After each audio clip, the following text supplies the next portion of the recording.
Ford Fiesta 2011 through 2019 rear shock absorber replacement. I'm going to be giving instructions as if you were doing this on the ground with jack and jack stands. So first thing you want to do, jack the rear of the car up, get some jack stands on the back, get it where you can get the wheels off. Make sure they spin.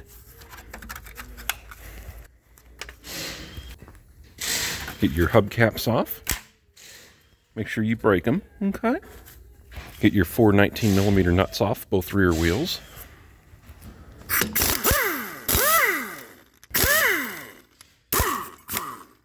We're not very tight. On the other side now.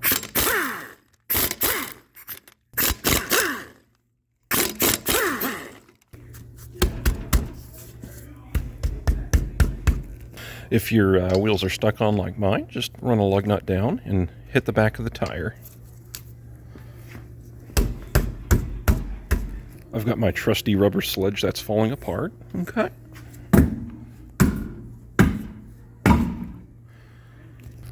That is quite a bit of anti-seize. Holy cow. Wow. And it's still seized. All right, so next you're going to want to, once your car's on the jack stands, get a floor jack and come under here, support the subframe. Jack up on the subframe, use a block of wood just to not have metal on metal contact, but you don't want to unbolt the shocks and then have the springs all of a sudden unload a bunch of pressure. You want to support the jack and then lower it down a little if you need to get the shock off. Anyway, without further ado, your next step, if you want it to be a little easier to pull the upper shock bolts out, you can pull the fender liner out utilizing a cat claw. That end on it there, it's a trim tool. You can pop all these retainers off right here. They're in various spots holding the fender liner on, and you can take the fender liner out. There's a plastic one here, and or you can get an extension in a 10mm socket. You see those 10mm bolts up there? One right there and one right there. And the other end. You can technically do this without pulling the fender liner out, but it would just be kind of a hassle, so I'm going to pull the fender liner out. Both sides. I'm going to do both rear shocks. Let's have some fun here. Easy as pie. This tool is fantastic. Okay. So just going to go around here and pop them all off. Both sides. Make sure you lose them. I'm going to attempt leaving these two stupid black push pin retainers in here. One of them broke, so I don't want to break the other one off in there. But with all the retainers out, yeah, that gives plenty of room here. You don't need to pull this all the way out. There you go. There's your upper mounting bolts. But first, let's get this lower one out here after supporting the cradle. All right, I lowered the car down on this twist stand here on the cradle, just enough where I started seeing the spring compress a little bit, just so it doesn't blow up in my face. The lower shock nuts appear to be welded on to the knuckle, so you just need to take this bolt off and you don't have to hold the nut. Appears to be a 15, let me check.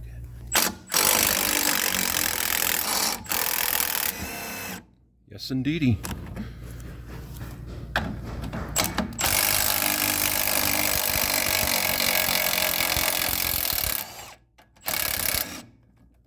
I just kind of pulled back on the bolt there while I was loosening it, and it came out the rest of the way. And I noticed that the cradle did drop down a little bit, so you definitely want to support the cradle here, subframe. Let me show you. Yeah, just be safe, guys. All right, both of the rears are lowers are loose there, and the frame here dropped down a little more. So when you go back in with it, you may need to raise the frame up a little bit to line this lower shock up with the mount. Anyway, let's with a 10mm flex 6-inch extension and an impact, let's get these out. Whoa, did that hurt you guys?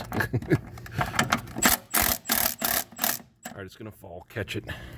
There it is, boys. There's one of them. You're going to need to swap this upper mount over to the new shock. Okay. And off we go.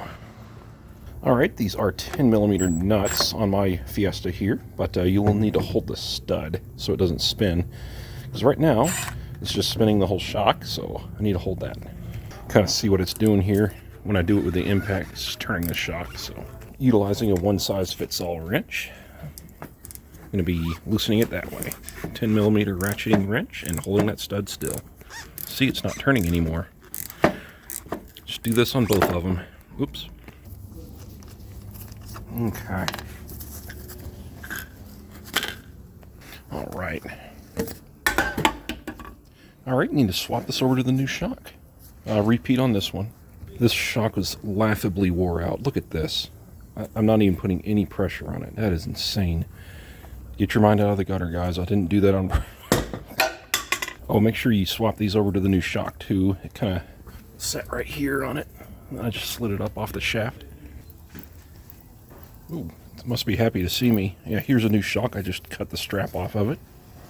Factory cups here don't fit on my shocks, so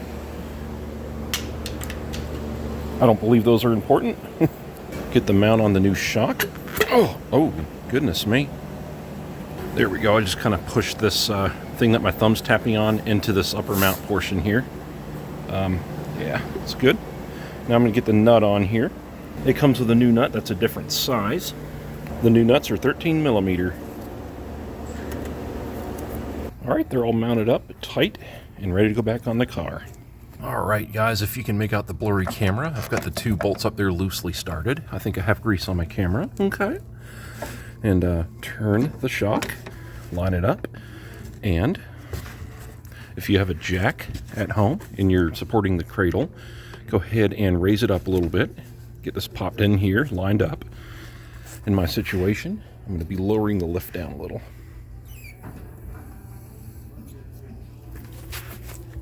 That's dangerous. Oh my goodness. But you get the gist of it. Get it lined up in here. Now that the lowers are lined up, I'm going to go ahead and get the upper mounts tightened up.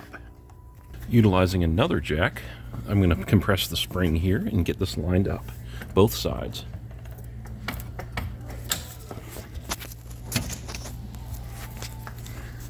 Pull down on the shock a little. Pull down on the shock with both hands, and there we have it. Nope.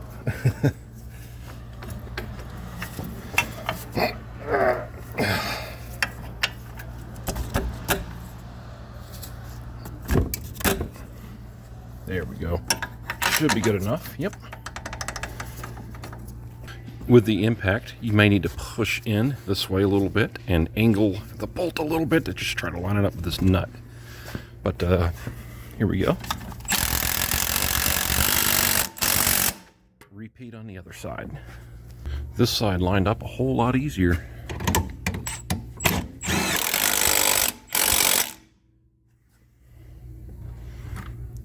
Okay. All that's left is get the fender liners back up in there, if I can talk today, and you will be good to go. Guys, I sure do hope this video helps you out, gets you steered in the right direction. This is easy. You can do this. You can do this at home with basic tools. Have yourselves a great day. Thanks for watching.